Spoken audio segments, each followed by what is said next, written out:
दोस्तों नमस्कार।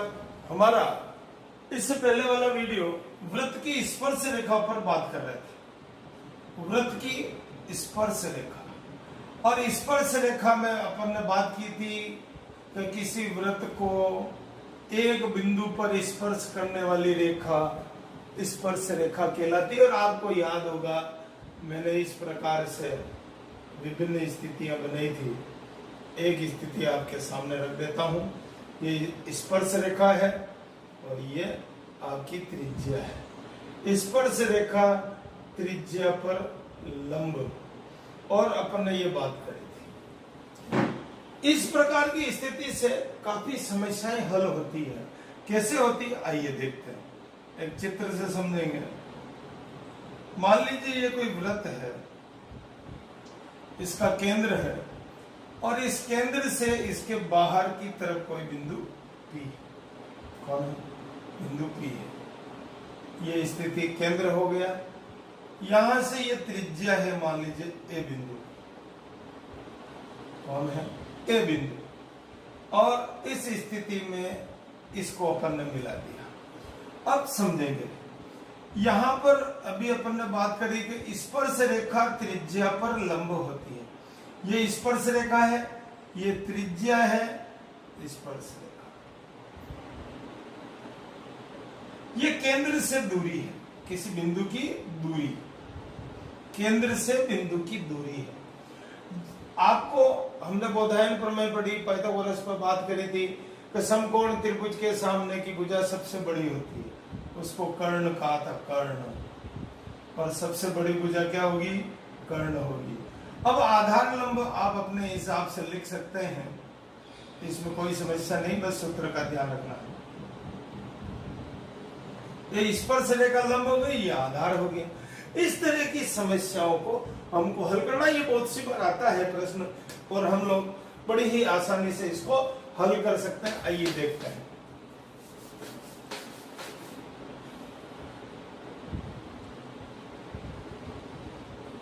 किसी वृत्त में केंद्र से उस बिंदु की दूरी है 10 सेंटीमीटर, समझेंगे? यह त्रिज्या, ये कह रहा है त्रिज्या 6 सेंटीमीटर। स्पर्श रेखा की लंबाई ज्ञात करें, समझेंगे सर? ए ओ बी, यह 90 डिग्री, 90 के सामने की भुजा आपके कर्ण हो गई, ये आधार हो गया और ये लंब हो गया। फिर समझे, 90 के सामने की भुजा कर्ण, ये आधार, ये लंब। आपको क्या निकालना है?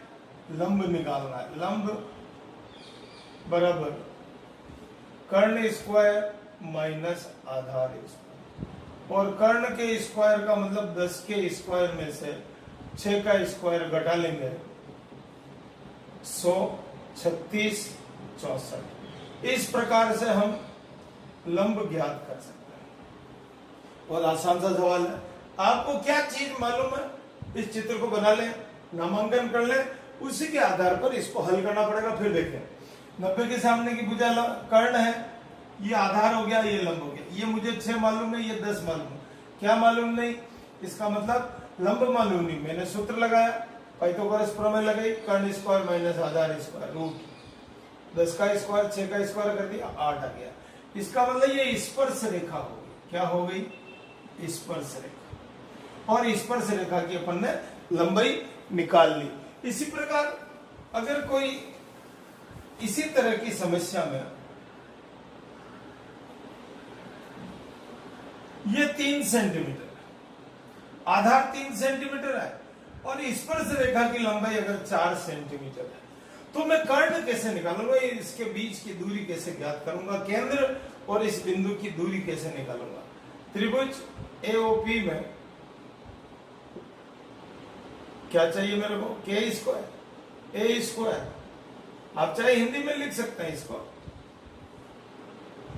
3 का स्क्वायर, 4 का स्क्वायर, 9, 16, 25, 5। तो आपने बड़ी आसानी से सिर्फ पाइथागोरस प्रमेय का उपयोग है, बस आपको दूरी मालूम करना आनी चाहिए। इस तरह की समस्याएं आती है। एक इसी के साथ हमको एक प्रमेय भी समझनी चाहिए, जिसके आधार पर भी बहुत सारे क्वेश्चंस होते हैं। वृत्त के बाह्य बिंदु से खींची गई दोनों स्पर्श रेखाओं की लंबाई समान। यह प्रमेय बार बार आती है। वृत्त के बाहर कोई बिंदु P है, ये बिंदु P, इससे कोई स्पर्श रेखा इस प्रकार से गुजर रही, ठीक है, ये स्पर्श रेखा होगी। ये A बिंदु पर स्पर्श कर रही है और ये B बिंदु पर स्पर्श कर रही है। आप क्या करेंगे, इसकी त्रिज्या को मिला लेंगे और हमको मालूम है एक ही वृत्त की त्रिज्याएं समान होती, ये भी त्रिज्या और ये भी त्रिज्या। ये 90 डिग्री होता है, अभी बात करी थी। स्पर्श रेखा पर त्रिज्या लंब होती है।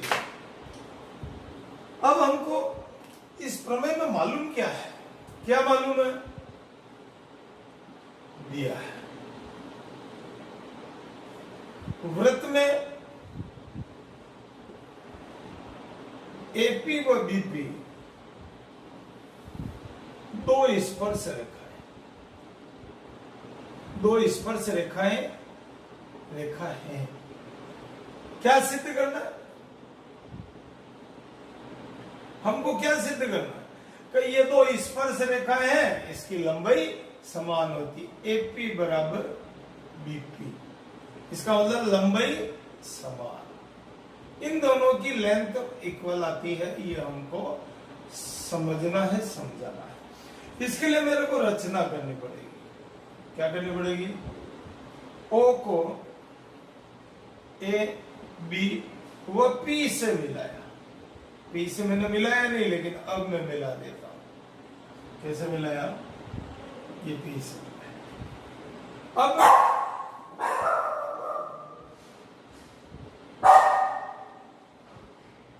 त्रिभुज AOP व त्रिभुज BOP, दो त्रिभुज दिख रहे हैं, अपन को कंपेयर करना है। क्या करना है, दो त्रिभुजों की तुलना करेंगे। OA बराबर OB, ये कहलाता है त्रिज्या। दूसरा कोण A बराबर कोण B, और ये है 90 डिग्री। तीसरी चीज देखिए आप, ये जो भुजा OP है वो दोनों में समान है, इसको कहते हैं उभयनिष्ठ। यहां पर हमने सर्वांग समता के नियम इससे पहले वाली क्लास में पढ़ा था कि यदि किन्हीं दो त्रिभुजों में दो भुजा व एक कोण अगर क्रमशः दूसरे त्रिभुज के समान हो तो वो त्रिभुज क्या होंगे, सर्वांग सम। ऐसे इसका रूल लग रहा है आपके, त्रिभुज AOP सर्वांग सम त्रिभुज BOP। अब सर्वांग सम त्रिभुज में क्या होता है, संगत भुजा समान होती है। संगत भुजा क्या होती है, संगत भुजा समान, तो AP बराबर BP। और इस प्रकार से हम प्रमेय कर सकते हैं।